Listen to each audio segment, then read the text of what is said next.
Hello, everybody. Welcome into the Fantasy Pros Football Podcast. I'm Ryan Wormeli, joined on this Friday morning by Debro and by Fitz. It's Derek Brown and Pat Fitzmaurice. I'm just using their nicknames. Debro, how are you feeling on this Friday morning? Oh, good, man. It was a good Thursday night. I know a lot of Patriots fans are not happy, but I went 5-1 in betting. So, I mean, there are things to complain about. My wallet is not one of them this morning. Fitz, you've watched a lot of vintage Aaron Rodgers in your day. Did you feel like we were getting back to that last night? He looked pretty good. He even looked a little nimble on a couple of runs. So that was nice to see because I thought he looked kind of immobile in week one. Like maybe this was going to be a concern, but no, he did look pretty good. So good for Jets fans. They had a rough 2023. They deserve something like this. We'll see how long it lasts. Knowing the way Jets fans typically have to suffer, it might not last too long. But for now, it did look very good here to kick off week 3. This is our Friday show for week 3. It's our key questions show. We're going to be going through our 10 biggest questions on the week 3 slate and trying to answer them and seeing what we think and what we expect out of this week of fantasy football. Hard to believe it's already week 3. It really does. The in-season stuff does move very quickly. Quick reminder for everybody, our week 3 consensus rankings and tiers can be found at fantasypros.com/rankings. And I just want to remind everybody, if you're juggling multiple fantasy football teams and feeling a bit overwhelmed, Fantasy Pros can help you simplify things. With Fantasy Pros Multi-League Assistant, you can see the latest news, notes, and rankings for every single player across all your teams. It's all in one spot, making your path to victory clearer and easier. Dive in and let us help you dominate all your leagues with the Multi-League Assistant at fantasypros.com/myplaybook or on the Fantasy Football My Playbook app. Now, before we dive into this week's key questions, let's check in with Colin Cowherd and his over-under picks in our weekly challenge. Time now for the week 3 over-under challenge. We're chatting with Colin Cowherd. As always, this weekly segment is presented by DraftKings. Colin, we went 7 out of 10 in week 1, dropped a bit to 6 out of 10 in week 2, but still a record of 13-7 so far on the young season. It's actually in the top 10% of all of our participants so far. Yeah! So we are starting off hot for sure. We will try to keep to our winning ways here going in week 3. As a reminder, our listeners can play along this season at fantasypros.com/challenge. Colin will dive right into a few of the players in this week's challenge, starting as always with the quarterbacks. Derek Carr, stunningly, shockingly, jaw-droppingly in the top 3 in quarterback scoring on DraftKings so far this season. Clint Kubiak is changing things up both statistically and just the vibes for the Saints right now. 22.1 fantasy points per game on the year. Do you think he continues this against Philly, or will the Eagles be the defense to finally slow this thing down? Well, I will say that this is the Shanahan offense, and it's working throughout the league. I do think they cool off a little. I mean, at some point, trees don't grow to the sky, as stock market pickers say. Like, you just don't play this well forever. But I don't think it's a mirage. I think they've added speed on the perimeter. I think Alvin Kamara is off to a great start and has been a great back when used properly. This is a coordinator story. Derek Carr is comfortable and protected. I think he remains. And does anybody really like Philadelphia's defense here? They're on a short week. That Atlanta O-line is really physical. Eagles could be a little bit beat up. It's like when you play the Niners or the Lions with great O-lines, or the Cowboys in their prime with great O-lines. You're a little beat up in the front 7. I think they'll cool off a little. I think it's a very, very close game and lower scoring than we're getting used to with the Saints. But I don't think this is a mirage. I think between Kamara, the protection, and Clint Kubiak, it's a real team and a real story. You mentioned folks not really believing in the Eagles defense. The lasting memory we have of the Eagles defense right now is that Monday night finish. So that last drive was a layup drill for Kirk Cousins. I mean, it was just 7-on-7 down the field. Yeah, 100%. So we'll see if the Saints keep this up. Another quarterback we wanted to hit on, Lamar Jackson at Dallas. He's up at 23.3 fantasy points per game so far on DraftKings. A bit down in week 2, but still number 2 across the first 2 weeks of the season, behind only Baker Mayfield, actually. As a Ravens fan, personally, I'm a bit worried about what Micah Parsons is about to do to this offensive line. What do you expect out of Lamar in this one? Well, I believe they lead the NFL in yards. They're a toe away from beating Kansas City and Arrowhead. This is a go either way game. I like Baltimore because I like Lamar in big spots. If you take out the Kansas City Chiefs, he has a 19-14 record against playoff teams in his career. Now that includes the Chiefs. So if you take the Chiefs out, it's obviously much better. Dak is not good against playoff teams in his career. So I like Baltimore in this game. I think I'd be a little concerned. It would probably be a stay away game for me. I've always had this theory that when a talented team at home is humiliated, they tend to really play well the next week. That was an embarrassing loss for the Cowboys. I think I would stay away from Lamar this week. There'll be spots throughout the year where he can be better serviced or better used. I think I'd stay away this week with Lamar. I worry too about Micah Parsons and that defense rising up a little. Let's get to the running backs. You already kind of alluded to him a little when we were talking about Derek Carr. Alvin Kamara is in this week's challenge as well, obviously also going up against the Eagles. He's up at 34.5 fantasy points per game. Now, obviously, a lot of that is carried by his ridiculous explosion in week 2, but it's just been a very excellent start to the season. He looks really good to the eye test, in my opinion, as well. He's number 1 fantasy running back on DraftKings by a mile, nearly 10 points per game higher than anybody else. We already talked about Derek Carr. Do you think the running game continues against the Eagles? No, because I think I will say this is where I think the Saints slow down. So the Eagles back end, you have to make choices against the Saints, right? You have to pick something to stop in Shanahan's offense. And I think if I was Philadelphia on a short week, I would pick stopping Alvin Kamara. I'd say, let Derek Carr beat me over the top. I'll take my chances. I think Philadelphia's entire game plan is we have got to get our arms around Alvin Kamara. We do not believe Derek Carr is going to win a shootout against us in our pass rush. So again, this is a bit of a sell in this spot. I love Alvin. But when you play these diverse offenses and they have all their pieces, you have to make choices. If you were the defensive coordinator for the Eagles, Alvin Kamara is a great player. Derek Carr is having a great year, but is a okay player. I think Kamara comes back down to earth this week. I like the Saints to win, but I think the offense comes back down to earth.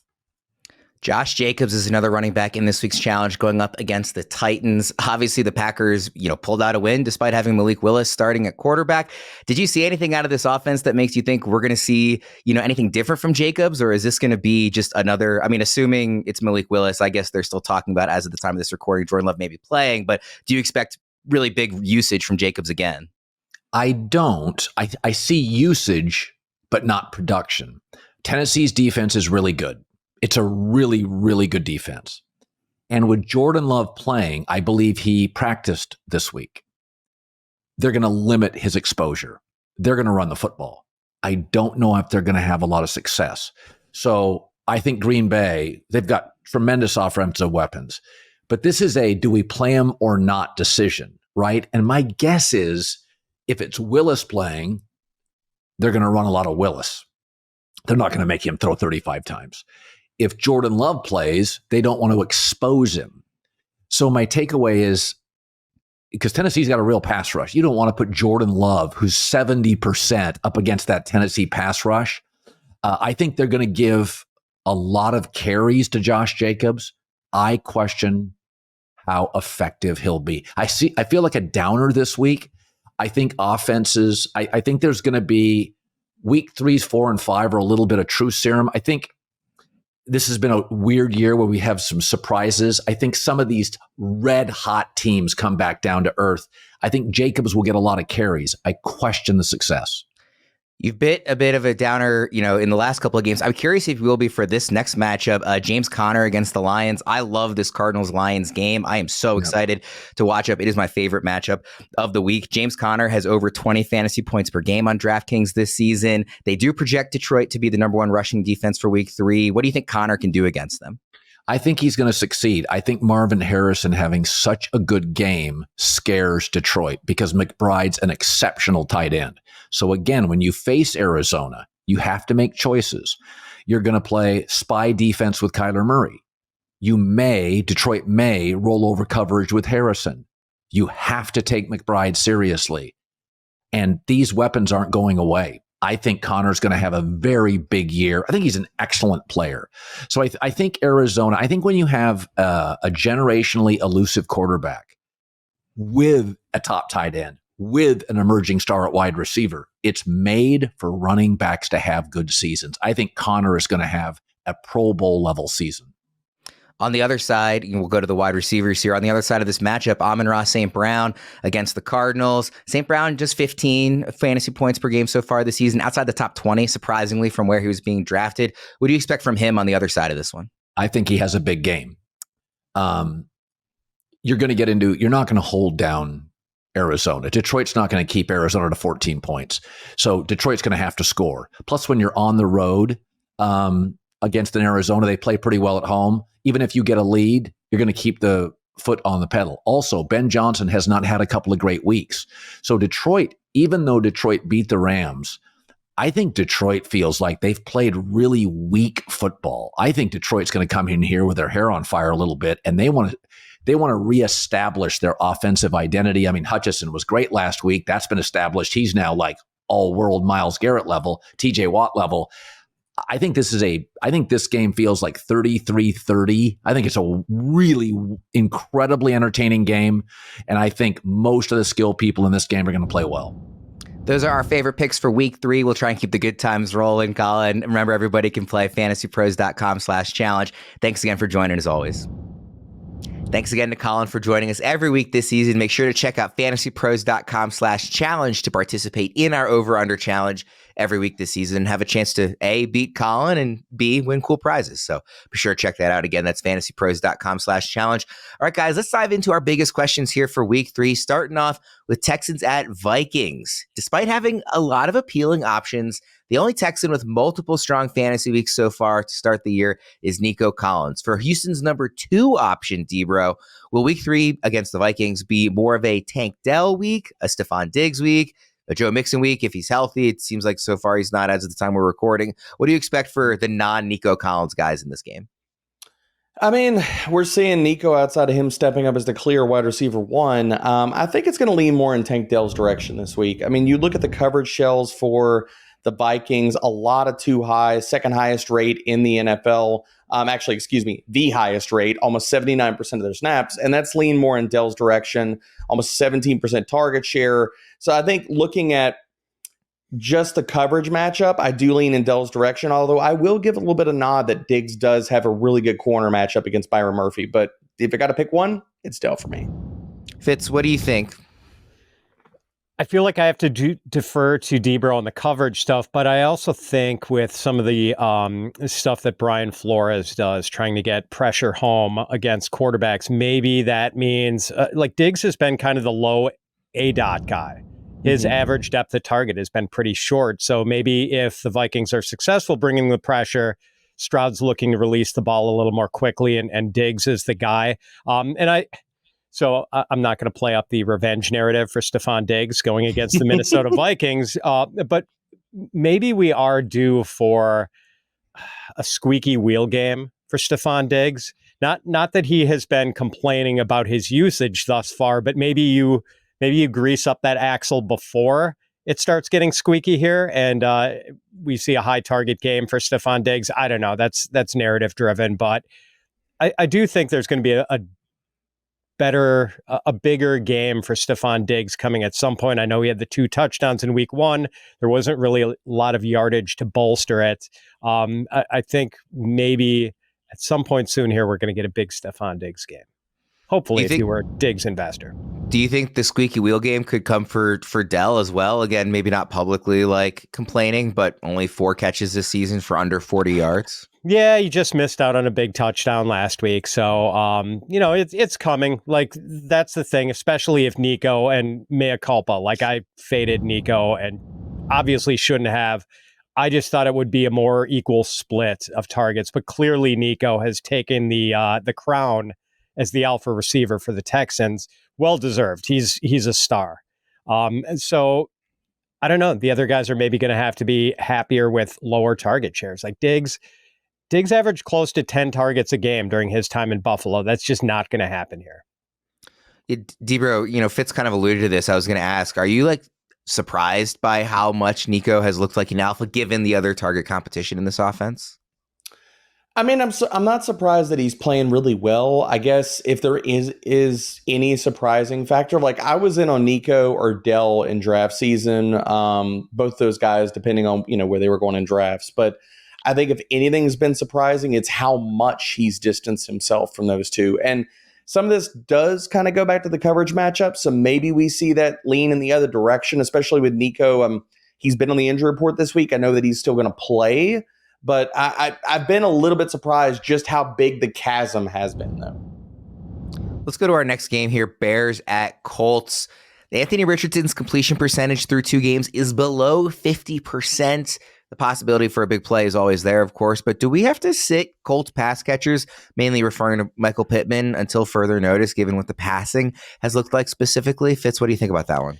So I have Pittman ranked wide receiver 27 this week. And Richardson is a below average NFL passer at this stage of his career. And that's a concern for the pass catchers tied to him, especially a guy like Pittman who doesn't really make a lot of big plays or score many touchdowns. So he really needs catch volume to prop up his fantasy value. One counterpoint here, though, and maybe this is something that can perk up the spirits of downtrodden Michael Pittman investors. The Colts defense is terrible. Like, it is really bad. We are just 2 games. They've given up, I think, more rushing yards over the first 2 weeks of the season than any team in the Super Bowl era since like I forget what it was, like the 2004 Chiefs or something like that. It's been a long time since we have seen a run defense get trampled like this. And we know they're not really good against outside wide receivers either. Like, this is a problem. Like, the Colts defense is really bad. They've given up 800 yards of offense, 30th in DVOA against the run, 29th against the pass. DeForest Buckner, far and away their best defender, on IR with an ankle injury. The good news for Pittman investors, if the Colts are going to be playing from behind because of this defense all year, that's going to amp up the passing volume. Like, it has to. And I don't think that's the way the Colts want to play necessarily, with Anthony Richardson being this dynamic runner and Jonathan Taylor being one of the better running backs in the league. But look, the Colts just aren't going to find themselves in many positive game scripts with this defense. Debro, what do you think about the Colts pass catchers right now? And obviously Alec Pierce has been a pleasant surprise. He's been on the back of he's been good. Big plays. Pittman has been a disappointment, but again, it's hard when you're completing under 50% of your passes to have multiple effective pass catchers. So what are you doing with, again, particularly Pittman, because he's kind of the main guy we'd be interested in starting in a vacuum? I think it's 2 games. And I think if any of I'm not going to say it's luck because Alec Pierce is playing extremely good, but if Michael Pittman would have walked away with either one of those stat lines over the first 2 games and not the games that he's had, people would feel quite different about it. And Pittman's still getting a lot of volume, man. 28% target share, 31% first read share. He hasn't done much with it, but I'm still starting Pittman and I'm starting Alec Pierce. I mean, just for everybody to keep this real here, Alec Pierce is the wide receiver 9 in fantasy points per game right now. So the only pass catchers that I'm not starting for the Colts are Josh Downs and A.D. Mitchell, because I think they could cannibalize each other and share the slot role, which we've been talking about in the waiver wire article the last 2 weeks. And so I'm still firing up Pittman. I'm with Fitzy. We're basically hand-holding. I got him as wide receiver 28 for the week. So I get the concerns and the tough matchup, but I still think the volume is going to be there.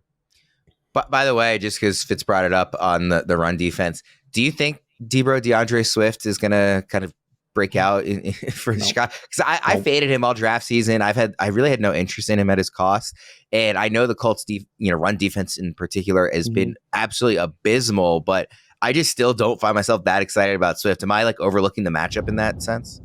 Nope. I think you're spot on. I mean, Swift, it's not just that he hasn't done anything. His offensive line is not doing anything. You want to talk about the crux of all the issues in Chicago right now, and we talked about that on this show during the offseason while everybody was staring at all the shiny new toys heading to Chicago. We were all talking about okay, well, the offensive line is still a concern. They didn't do anything there. So I'm not in on DeAndre Swift. I think if DeAndre Swift keeps stinking it up, Khalil Herbert is going to make himself known and more present in this backfield than he has been in the first 2 weeks. That's going to happen because he's definitively a much better rusher of the football. So no, I'm not in on Swift. I don't have a lot of hope there. I do think because like the point that Pat brought up, if we see anything, I'm not going to say out of the weeds, emerge this week, I think Caleb Williams could have a little bit of a bounce back and show some hope or some faith this week, considering the matchup. Let's go to our next question here. This is, I'm kind of looping in two games together. One of them is Giants at Browns. The other one is Lions at Cardinals. Key question, Malik Nabers and Marvin Harrison Jr. both really arrived with huge week twos. You know, Nabers wasn't terrible in week one, but he didn't get the usage we liked. Obviously, we know what happened with Marvin Harrison Jr. in week one. Week two, entirely different story. Both of them looked like absolute studs. Marvin Harrison Jr. basically did it all in one quarter, but that one quarter was enough to be an elite fantasy performance. Nabers just crushed throughout the game. Which of those two rookie studs do you like better in week three? The Nabers at the Browns or Harrison at home against the Lions? Debra, I'll start with you here. Marvin Harrison Jr. I think it's the matchup as well as you want to talk about quarterback play. Either way, I'm not saying I'm fading Malik Nabers, but we just got to talk, mention what it is. It's an uphill battle. I mean, you've got Daniel Jones going to hold him down this week, as well as the outside corners for Cleveland are good. So for me, it's Marvin Harrison Jr. Yes, he was absolutely fantastic in week two. Good Lord, man, a 38% target share. He had almost 70% of the freaking air yards. I've got Marvin Harrison Jr. right now ranked as a wide receiver 1. Malik Nabers I have as wide receiver 20 on the week, and I actually think I need to probably drop him just a little bit more, probably wide receiver 24. Fitz, what do you think about these two rookies for this week? I'm running counter to Debro and counter to ECR here. I've got Malik Nabers ranked wide receiver 16 and Marvin Harrison ranked wide receiver 17, way below consensus on Marvin. And it's not that I don't like Marvin, but 38% target share, Debro. I mean, Malik Nabers 64% target share last week. 64%. I mean, Fitzy, we're not comparing sizes here, man. God. Yeah, he is already the star attraction in Brian Daboll's offense, and Harrison is great. But his target share is 21% for the season. That's fine. You can be a star with a target share between 20 and 25%. And I know I'm way below consensus on Harrison and was last week, and I got burned in the rankings for that. I think the difference here is that Harrison is just one component in a healthy and robust Arizona Cardinals offense. He is the scrambled eggs in a nutritious, well-balanced breakfast. Malik Nabers is the breakfast burrito. Like, he's the entire breakfast in one delicious package. So, I just think he's more essential to his offense than Harrison is to his. Breakfast burritos are elite. You're selling me on Nabers. I'm hungry now. Good Lord. I've been recording this in the morning and I haven't had breakfast now. You got to go to Torchy's, bro. I was going to say, Pat, I got real quickly. Your perfect idea of your perfect breakfast burrito. What is in that burrito? I need to know. Scrambled eggs, chorizo, red peppers, cheese. I'm good with that. Some sort of delicious hot sauce. That man said chorizo.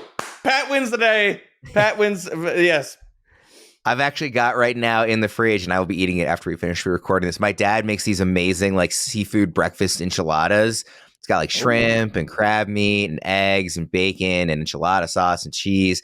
And, when I moved out, he taught me how to make them because they were my favorite food he used to make. But whenever you make them, you make 15 of them and they're huge. So I have them for 2 weeks. It's just one every morning. And I've got a couple left in the fridge currently that I'm very excited about as well.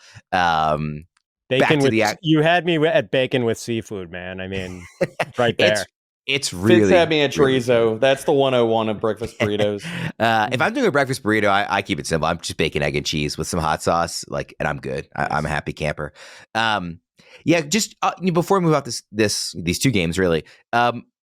If Malik Nabers, if the Giants were facing a team other than the Browns, a team that is not this scary defense that we're thinking about, would he be in the wide receiver 1 range? Because it feels like from what we saw last week, he really should be considered generally in that top 12, which is what we talked about in the draft season. We were this is the cheapest Malik Nabers will ever be. He's going to get all the targets. It played out exactly like our optimistic views predicted it might play out, at least in week 2. So if he was facing the league average defense, whoever's 16th in the league in defense that we think, would he be ranked up in the top 12, Debra? Yeah. He would be. If it was an average to below average defense, I think the floor is top 15, and probably putting respect on his name probably is as a wide receiver one. Okay. And Fitz, obviously it's not an average defense that he's going against, but I just wanted to kind of highlight that he has kind of, at least in my opinion, earned the right to be ranked higher. This is just a particularly tough matchup. For sure. And I think both Malik Nabers and Marvin Harrison Jr. are going to be first-round fantasy draft picks in 2025. Yep. Agree with that. Wholeheartedly. I totally agree as well. We're consensus across the board. Let's go to the next game here. Packers at Titans. Maybe not the most intriguing matchup, assuming it's Malik Willis again. As of right now, I guess they're still leaving open the possibility it could be Jordan Love. I'm still kind of operating under the assumption it won't be. Maybe that's pessimistic. I just can't see how it would be, how that would be smart. But I wanted to highlight this game just based on the insane usage we saw from Josh Jacobs in week 2. So Fitz, I'll ask you as the Packers guy, did we learn anything from Malik Willis's first start in Green Bay about how to approach the Packers in fantasy as long as Jordan Love is not playing? If it is Malik Willis again, I think you have to sit all of the Green Bay pass catchers with the possible exception of Jaden Reed, just because they are fond of manufacturing easy touches for him with little wide receiver screens, reverses. Reed had 2 catches for 9 yards and 2 rushes for 37 yards last week against the Colts. Willis only had 14 pass attempts in that game. Like they're trying to hide him, and to his credit, he was efficient. 12 completions, 122 yards and a touchdown. But even with the high efficiency, the passing output just isn't enough to feed a family. So yeah, like you can't start Christian Watson yet. And it's tough because I know some people are going to need a show me game from Christian Watson before they're comfortable putting him back in the lineup. So they're going to have to wait till Jordan Love has that, feeds Christian Watson and helps him get that show me game. It will be interesting, and I'm with you, Worm. I do think we most likely don't get Jordan Love this week. The Packers have been one of the most cautious teams in the league about bringing back injured players, and this obviously isn't just any injured player. It's their franchise quarterback. They have a game against the undefeated Minnesota Vikings in week 4. That's going to be a pretty big divisional showdown. I don't know if they want to push it. D-Bro, what do you think? And can we expect another, 60 carry? I know it wasn't 60 carries, but a ridiculous usage for Josh Jacobs again. Yeah, I think we're going to get 25 plus carries for Jacobs this week, and I'm with Fitzy on this one. The media is pushing this extremely hard. Jordan Love is not playing this week. Anybody that's watched the practice footage, like he's not moving around good enough to play quarterback, and not only just like to be functional in the offense, but to keep himself upright, to do what he needs to do to avoid tacklers and stuff. So I think Malik Willis is definitively going to start. I think it's smoke and mirrors, and I think it's a ton of work for Josh Jacobs yet again. You could run on the Titans. The strength of that defense is their secondary, and I think Green Bay is going to stay away from it. And I'm pretty much with Fitzy here, except I'll push back just a little bit. I'm not starting any Green Bay Packers pass catcher, like to Fitz's point. There's not enough passing volume. And you want to talk about like only 14 pass attempts? That was against a good matchup at the secondary. We just talked about how bad the Colts are as a pass defense. What are they going to do when it's Tennessee and that pass defense is even better than what they faced last week? Was it 7 attempts?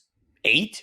It's bad. Yeah. It's funny because, D-Bro and I kind of spent the offseason warning people that Matt LaFleur really doesn't like to go to just one workhorse running back. And then we get the run out we've had with Marshawn Lloyd going on injured reserve and Jordan Love hurt. And last week, Josh Jacobs, 32 carries, the most by any Green Bay Packer running back in a single game since Ryan Grant in 2008. Wow. That's a stat pull right there. Yeah, Josh Jacobs going full Derrick Henry mode. Yeah. No, I mean, Jacobs was somebody that I, at cost, was fading during draft season. And obviously the usage has just been way higher than anticipated, obviously, from that stat. All right, let's go to the next game here. Eagles at Saints. My question here is, can Philly be the team to finally slow down this Saints offense? They have been amazing. They have scored every time that Derek Carr has been leading a drive. It has been ridiculous. They've been averaging over 30 points a game in the first half of the games. One of that those games came against the Panthers. The other didn't, though. It wasn't just beating up on Carolina. They looked really good for both weeks of this season. D-Bro, do you think the Eagles can be the team to finally slow down the Saints, or is this train going to keep rolling? Train is keep rolling down the track, baby. Yeah, they are not slowing them down. I've actually been very disappointed in the Philadelphia Eagles pass defense through 2 games. And let's stop for just a second and put a little bit more respect on Derek Carr's name. He's the QB2 in fantasy. QB2 in fantasy. He leads the NFL in yards per attempt, passer rating, CPOE, and fantasy points per dropback.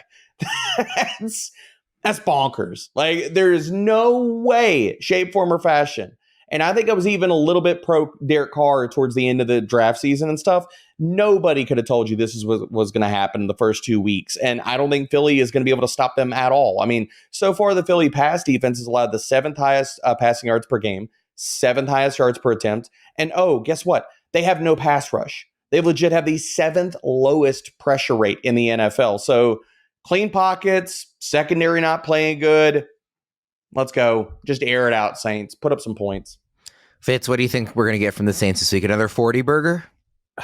I don't know about that, but echoing D-Bro's thoughts on the Eagles. I mean, we just saw the Falcons zip downfield in no time, lickety-split at the end of that game on Monday night to score the game-winning touchdown against the Eagles pass defense. Like, Quinyon Mitchell might end up being a really good NFL cornerback, but he alone was not going to fix a secondary that just completely melted down over the second half of last season. And right now, I mean, the Saints offense is hurtling down the Autobahn at 170 miles an hour. Like, D-Bro hit on some of the stats. Yeah, 11.4 yards per attempt for Derek Carr. And yet he's only averaging, 221.5 passing yards a game because he barely has to throw. I mean, they're just going up 3 touchdowns on opponents in the first half. Saints are averaging 6.8 yards per play on offense. Carr's completion percentage, 76.9%. Alvin Kamara, 5.7 yards per carry and already has 5 touchdowns. And Rashid Shaheed averaging a tidy 18.8 yards per target. Like, this offense is just humming. Kudos to Clint Kubiak. We know it's not going to be this good all season long, but the Eagles do not look like the team that's going to, throw up the stop sign on them. Quick question, boys. Do you think Clint Kubiak gets a head coaching job next year? Because I do. If this keeps happening, he's going to get some interviews. I think he definitely will get interviews. I like that. I think that is an absolute lock. Yeah.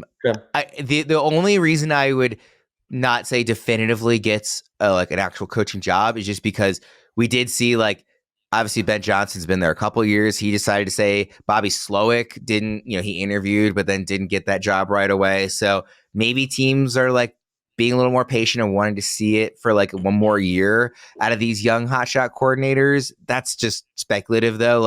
My jaw would be on the floor if he isn't getting multiple interviews, at least if this keeps up. Yeah, it's early, but so far this offense looks great. We know it's not going to look this perfect all season long, but so far it's just been a really impressive start. I mean, they're making every game look like Alabama against Wisconsin, Fitz.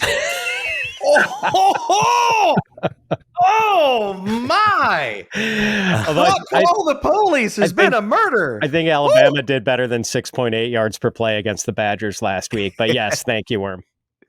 Probably. D-Bro, what do you think? Do you think Kubiak's getting a job after this season? I do. I think he's probably going to. I think he's going to get a lot of interviews, and I think the thing about what Slowick and Ben Johnson, both of them, it seemed more like situations where they went back to their respective teams. Like, they didn't want to be head coaches just yet. And I think it was both good moves for both those coordinators. But I think if Kubiak's going to do interviews and stuff like that, I think he definitively can get a job. Is there a spot you'd most like to see him? Ooh. I didn't prep you for that question, so just off the top of my head. Let me see. Denver. I was going to say, I think Denver's the low-hanging fruit. I think that I don't even know if Sean Payton makes it through the entire season, guys. Is that crazy of me to think that Sean Payton could get fired in season? If they continue to look this hapless, I mean, it's looked rough so far. But looking down the other teams, here's a good one. if Chicago continues to stink it up. That was the one I was going to say. Could he be paired with Caleb Williams next year? I was going to say give Chicago. me play action. Give me motion, baby. Maybe, Chicago should love it. You know, the other one that I would like would be Jacksonville. If this thing continues to go off the rails. Because Doug Peterson feels like he has no clue what he's doing. I would really enjoy seeing Kubiak paired with Trevor Lawrence. Yeah. And those weapons. TD, Tutty. Taking it to the house, in for 6. Whatever you call a touchdown, one thing's for sure. Touchdowns matter more at DraftKings Sportsbook, an official sports betting partner of the NFL. On the ground, in the air, from the special teams or defense, we don't care how they score and we just want to bet on touchdowns. And DraftKings Sportsbook is the #1 place to bet touchdowns. Ready to place your first NFL bet? Try betting on something simple, like a player to score a touchdown. Go to the DraftKings Sportsbook app and make your bet today. One super fun matchup in week 3 is Lions-Cardinals. I'm pretty sure I have mentioned Arizona in every one of these reads so far this season. That is not stopping in week 3. I can't wait to watch this matchup. The total is the highest of any matchup this week. Lions are field goal favorites on the road. This one's going to be tons of fun. Should feature tons of touchdowns, lines, and odds, subject to change, of course, but I am expecting touchdowns galore in that one. Ready to do a touchdown dance of your own? New DraftKings customers bet $5 to get $250 in bonus bets instantly and to get 1 month of NFL Plus Premium. Download the DraftKings Sportsbook app and use code FantasyPros. That's code FantasyPros for new customers to get $250 in bonus bets when you bet just $5 and to get 1 month of NFL Plus Premium only on DraftKings. The crown is yours. All right, guys. Question number 6, Chargers at Steelers. It is an unstoppable force, J.K. Dobbins, against an immovable object, Steelers defense. Who wins, D-Bro? It's going to be J.K. Dobbins. He's going to win. And, dude, I just continue to be floored by what he's doing right now. I mean, he's the RB4 in fantasy. That's just crazy, man. And it's not just like, okay, the offensive line is playing extremely good for the Chargers. They are first in yards before contact right now. But outside of that, I mean, Dobbins is near the top in every tackle breaking metric you look at. And it's not only those two factors, but the Steelers' run defense can be had, man. I mean, they're giving up the 10th highest missed tackle rate and the 13th highest success rate to zone runs. And Dobbins, 63% of his runs have been on zone runs this year. So I think it's going to be yet another matchup where Dobbins is going to end up with 90-plus rushing yards this week. Fitz, we talked about a bit about Dobbins on the Thursday show. For the folks who are just listening to the Friday show, what do you expect from him against Pittsburgh? I'm dialing down expectations a little bit. I mean, he's had more than 130 rushing yards with a touchdown in each of his first 2 games, but he was going against the Raiders and the Panthers, not exactly the stiffest competition. Much tougher matchup on the road in Pittsburgh. And Pittsburgh is 10th in DVOA, I believe, against the run. In their 2 games so far, they held Bijan Robinson to 68 rushing yards on 18 carries and Javonte Williams to 17 yards on 11 carries. Granted, the Denver offense is pretty broken right now, but it is going to be tougher sledding for JK, no question. It's going to be a fun matchup because Debro said it, the Chargers offensive line has been terrific so far. Still very possible Dobbins has a good day. Fascinating matchup. I can't wait to see it, but I am toning down expectations a little bit for J.K. Dobbins, and I know Debro's not going to like this. I do have DeAndre Swift ranked ahead of J.K. Dobbins based on the matchup.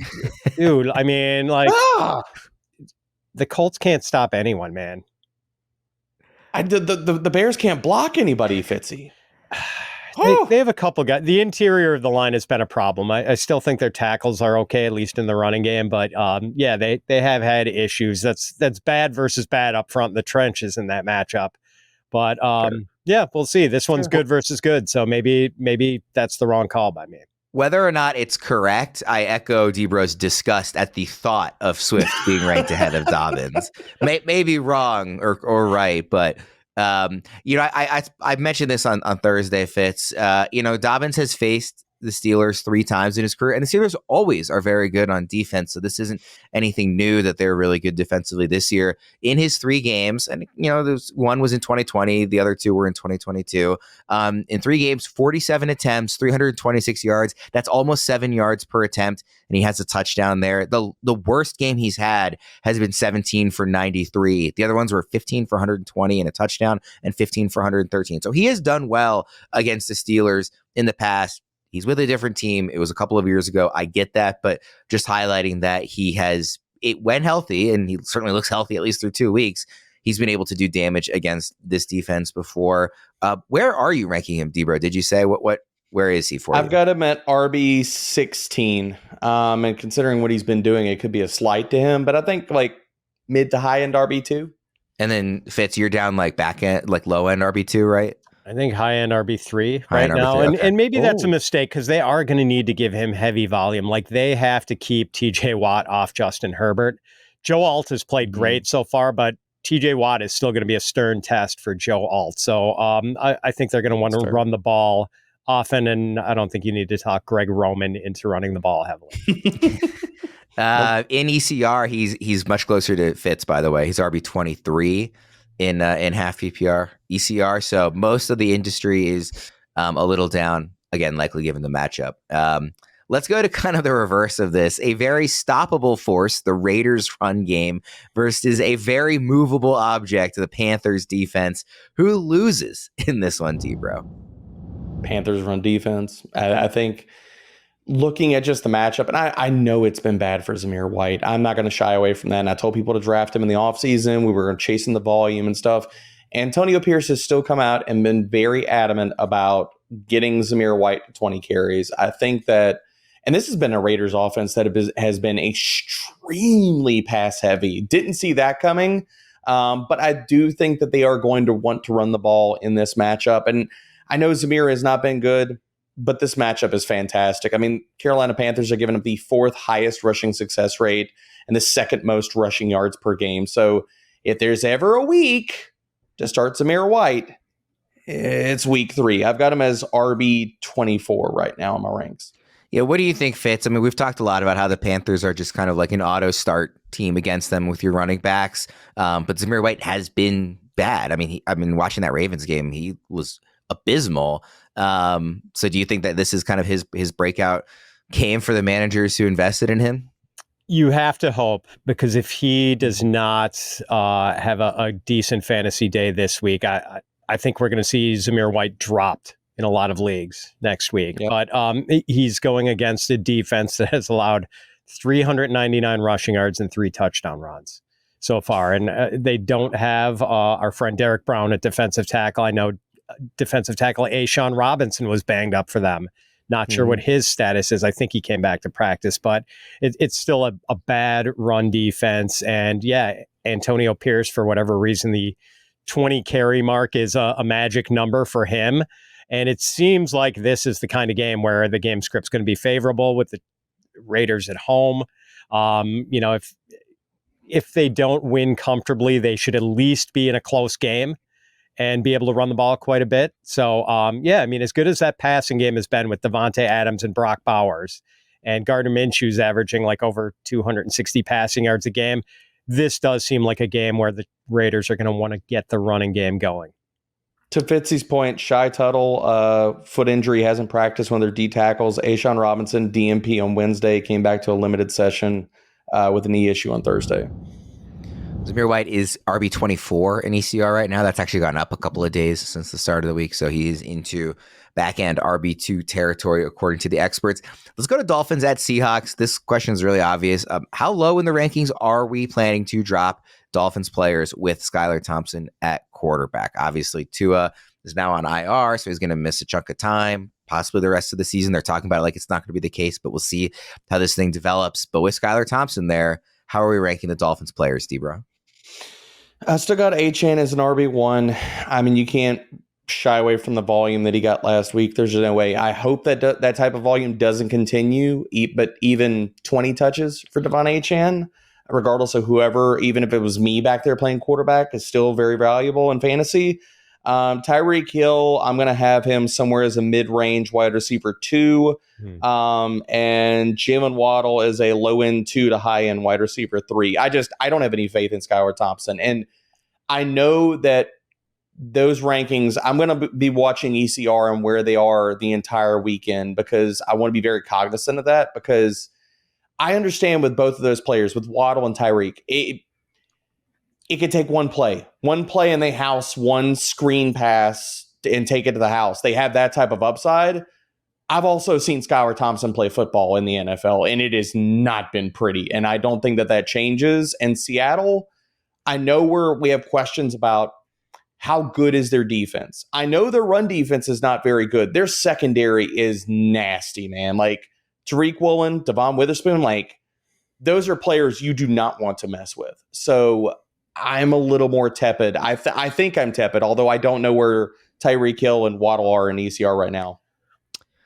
I talked about this with Erickson a bit on our TikTok live earlier this week, how if you remember, probably the worst defensive game Mike Macdonald had in Baltimore was against the Dolphins. Now, Tua was healthy for that game, which is a big difference, but that was early on in the season. It was early on in his first season as defensive coordinator in Baltimore, and his defense is complicated enough that there can be breakdowns, particularly in the secondary, when they're still trying to gel and kind of really learn this thing. It was really the second half of year one and all of year two in Baltimore that his defense became this elite war machine that nobody could score against. Early on, it was a different story. And then that Dolphins game, of course, I think they scored like 3 or 4 touchdowns in the fourth quarter alone. Like it was one of the most fun games of the season. And the Dolphins came out on top. So that's in the back of my mind that, if you're making a list of wide receivers who are quarterback proof, Tyreek Hill is probably like the first or maybe second at worst name that you're listing.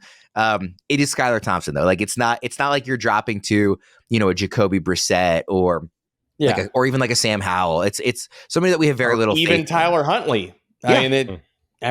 You're exactly correct. Like even Tyler Huntley, you would have more faith in Scott. And no knock on Thompson. Like I hope he proves us wrong. That would be really fun. But I totally get the pessimism. It's hard for me to shake the idea of what Tyreek did to McDonald's defense in Baltimore.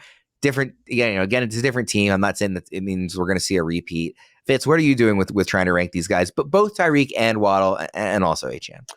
First of all, I'm trying to stop my head from spinning because we have the play calling battle between Mike McDaniel and Mike McDonald. That's going to get a little complicated this week. But so first of all, come on, man. Tyler Huntley, like he is totally new to the Dolphins system. The one reason I'm kind of holding out hope for Tyreek Hill, who I have wide receiver 7, and Jalen Waddle, who I have wide receiver 26. I know that's optimistic, but like this is Skylar Thompson's third year in Mike McDaniel's system. Like he came in the same year Mike McDaniel came in. So granted, Mike McDaniel might not be using every page of the playbook this week with Skylar Thompson. I think he will try to simplify things a little bit, but maybe Hill and Waddle don't see some of those high value downfield targets we like them seeing, but if Skylar Thompson can just hit like slants, these are two dudes who can take a slant for 80 yards and a touchdown.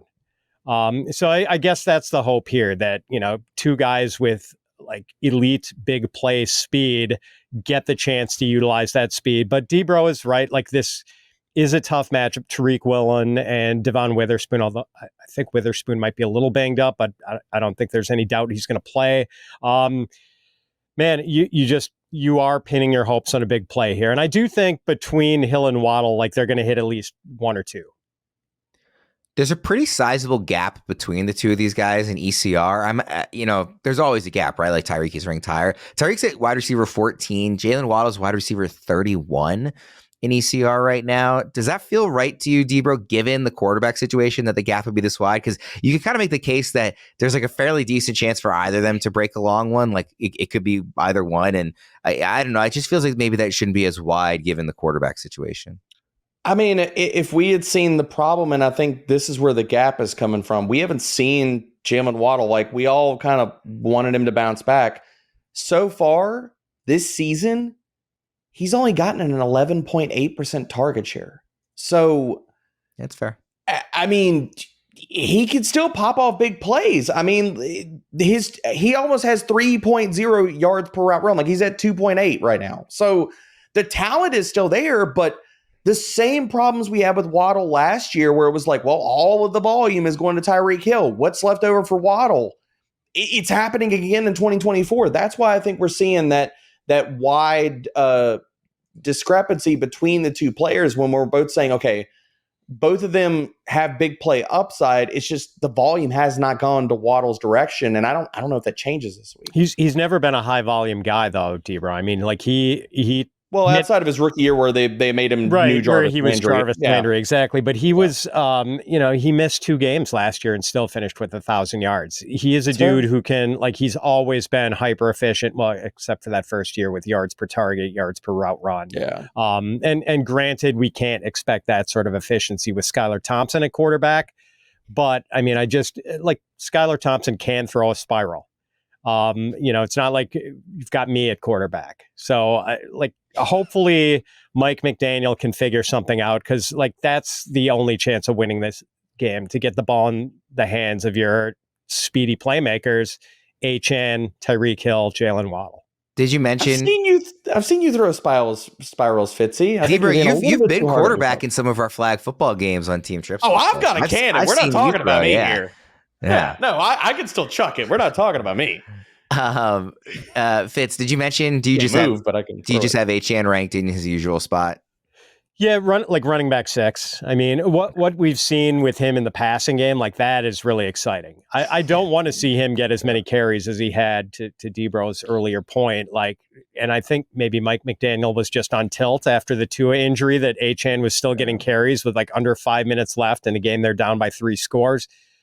We don't want to see him getting these 25 carry games, but we like seeing these 8 target games. The more usage we can get for Achane in the passing game, get him out into space, that's going to benefit the Dolphins. Let's go to the next question here. This is again going to loop 2 games together: Ravens at Cowboys, and then going back to Lions at Cardinals. In my opinion, the 2 most surprising names in the top 5 of targets through 2 weeks of the season are Zay Flowers, he's number 4, and Jameson Williams at number 5. They have 21 and 20 respectively. Zay has been double digits both games. Jameson Williams had 11 in one game and 9 in the other. Surprising to see those 2 names in the top 5, just given everything we know about them. Which of those 2 do you think will have the better week 3, though? Flowers at the Cowboys or Jameson Williams at the Cardinals, Fitz? Worm, I got to give the edge to JMO. Sorry about that. Maybe mildly surprising that Zay Flowers is among the target leaders. Flat out shocking that Jameson Williams is among the target leaders. Yep. But here's the difference. The average depth of target so far for Jameson Williams, 12.8 yards. Zay Flowers, 6.7 yards. So these are higher value targets for JMO. Flowers already has 13 catches, which is great, but he's averaging 9.8 yards per catch. And hasn't popped a big one yet. His longest catch is 21 yards. Jameson Williams already has 4 catches of more than 20 yards and 2 catches of 40 or more yards.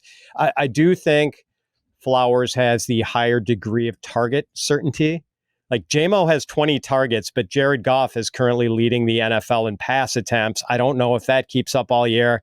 And I don't think we can continue to count on Jameson Williams having a target share approaching 25%. when he has Amon-Ra St. Brown and Sam Laporta as teammates. There are going to be games where we don't see more than a handful of Jameson Williams targets, but JMO does have the more favorable matchup probably this week against the Cardinals in a game with a Vegas total of 51.5.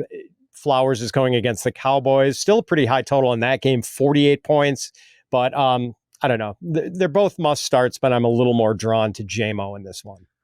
I don't necessarily disagree, Fitz. I will say to Zay's yards per reception, I think that's going to, that for the first few weeks when there's a small sample size, that's getting dragged down by the Chiefs game. He was more 13 yards per catch against the Raiders. I think that'll be more in line with how they use him in normal non-Chiefs games. That's not to say that he should be over Williams. He is an ECR, but they're really close. It's Zay Flowers at wide receiver 18 and half PPR, and Jameson Williams at wide receiver 20. So both guys that are clear starts right now. Debra, what do you think about these two, and who would you prefer to start in week 3? I think they're both having strong seasons, very, very different seasons at all the points that Fitzy outlined.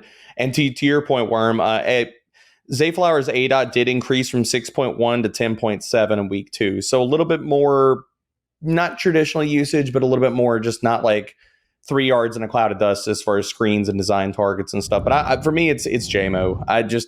I have been floored by what we have seen. And honestly, I don't want to say happily surprised, but dude, this is the Jameson Williams that we all saw as a prospect coming out of Alabama. This is the Jameson Williams that, if he would have never torn his ACL, was the guy that I thought was going to just catch fire and light the league on fire, like, as soon as he was healthy.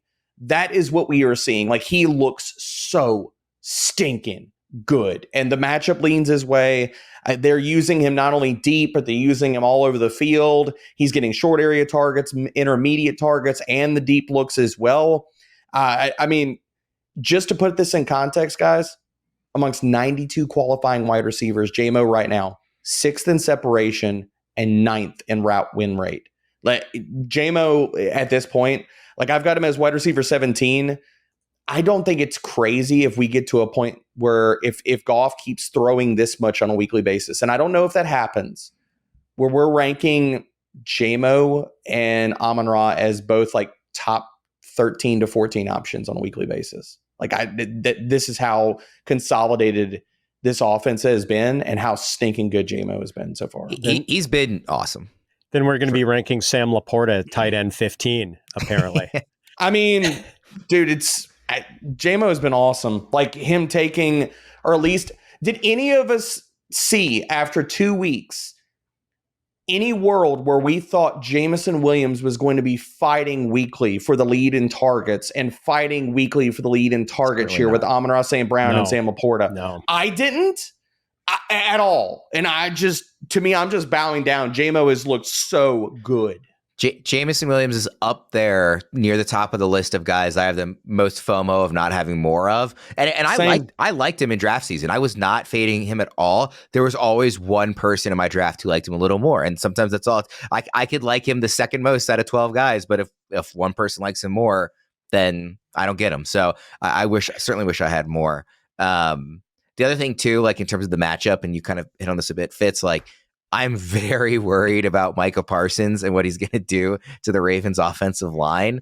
And we saw when Chris Jones was wreaking havoc in that Chiefs game that it meant a lot of these short screens. So I worry that they might go back to some of that shorter passing game stuff out of fear of Micah Parsons doing what Chris Jones did and kind of pointing out, I want him, and, moving along the line to go after, mainly the right guard and Daniel Faalele for Baltimore. So I am worried about that for the Ravens passing game in this one. To your point too, Worm, I think this is more of a big Mark Andrews game. I'm gonna call that out over Zay Flowers this week, considering the matchup.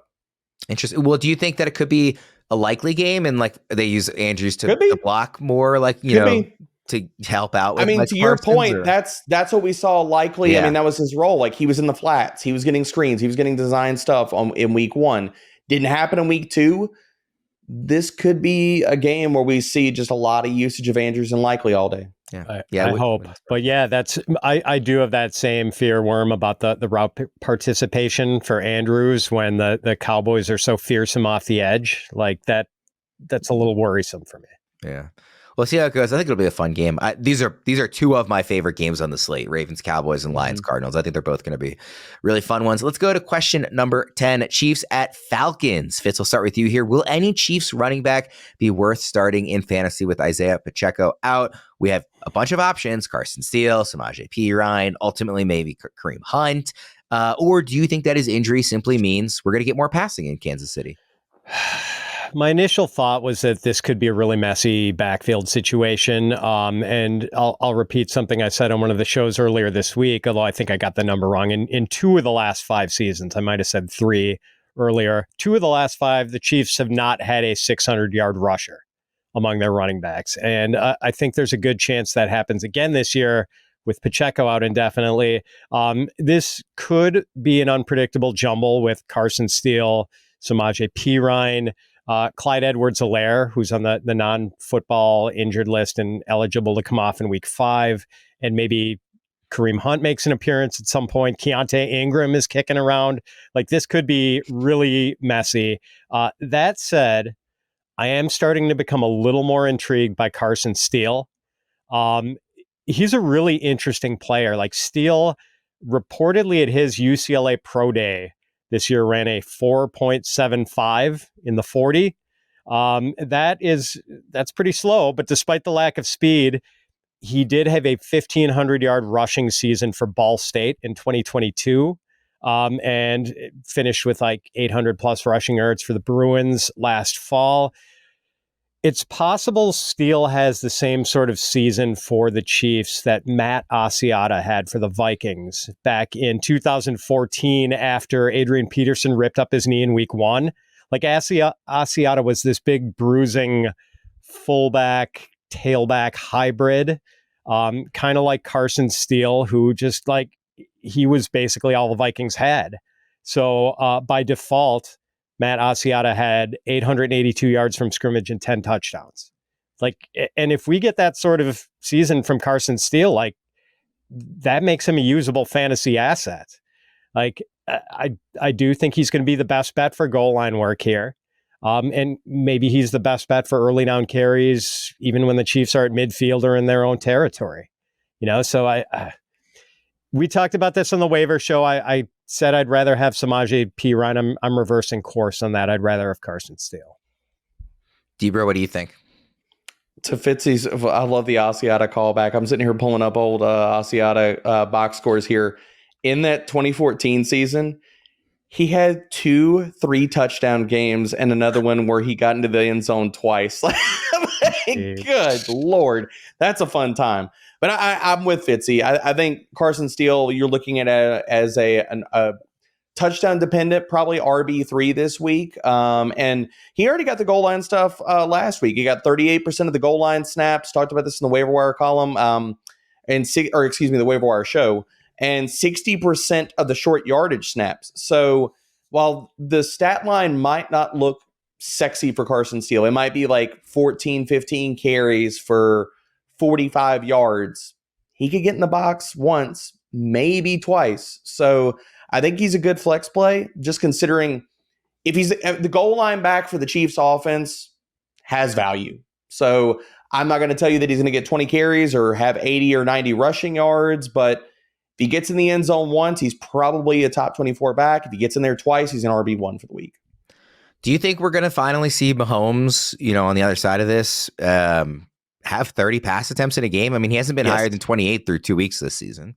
Yep. I think that the Chiefs are, with this injury and stuff, I think that they have been very run heavy and they've been playing slow. I think we see the Chiefs get back to doing what the Chiefs do. I think they're going to pick up the pace. I think they're going to throw more. I think if really the big takeaway for me is I think we are going to see Rashee Rice get peppered weekly. And I think we're going to see Xavier Worthy's floor raised on a weekly basis based off of the injury to Pacheco. Do you agree with that, Fitz? Yeah, I mean, this is just the way the season has opened up is just like for Rashee Rice investors, the best possible scenario. Hollywood Brown out for the season, Pacheco injured, so they're going to replace some of their running game with the short passing game, and that's where Rashee Rice has been thriving. All right, we'll get out of there on that. Those are our 10 biggest questions for week 3. Thank you to Fitz. Thank you to Debra. Thank you to Colin for joining as he does every Friday. For those guys, I'm Ryan Wormeli. Thank you for everybody for tuning in, and we'll see you again next week.